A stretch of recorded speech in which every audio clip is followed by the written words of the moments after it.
update ng bayan. Maasahan anumang panahon.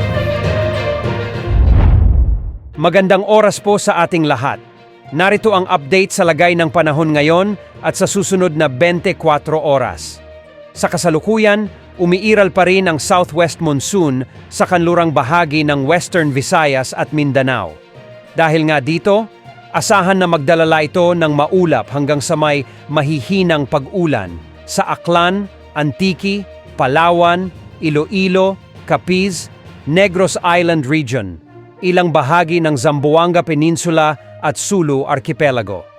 Makikita naman natin sa ating satellite animations na may mga kaulapan sa kanlurang bahagi ng Palawan o sa West Philippine Sea at ito ang southwest monsoon na hinihila ng isa pang cloud cluster sa silangan ng bansa. Posibleng magdulot ito ng mahihina hanggang sa kung minsan ay malalakas na ulan sa mga apektadong lugar, kaya pinag-iingat po natin ang lahat sa banta ng pagbaha at pagguho ng lupa. Samantala, dahil naman sa localized thunderstorms, magiging bahagyang maulap hanggang sa maulap naman ang mga kalangitan na may pulo-pulong mga pag-ulan o pagkidlat-pagkulog sa Metro Manila, ilang bahagi ng Cordillera Administrative Region, La Union, Pangasinan, Zambales, Bataan, Tarlac, Pampanga at Bataan.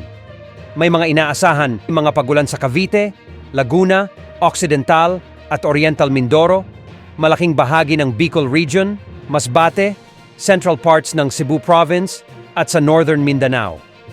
Samantala, para cloud cluster na nasa silangan ng bansa, ayon sa Pag-asa, mababa ang chance nitong maging bagyo, ngunit posible itong maging low pressure area. Ayon sa forecast, nakikitang bahagyang papasok ito sa ating area of responsibility.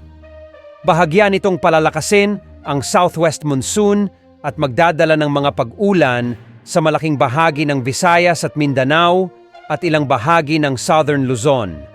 Maghanda po tayo sa panibagong pagbugso ng southwest monsoon sa bansa. Yan ang update sa lagay ng panahon.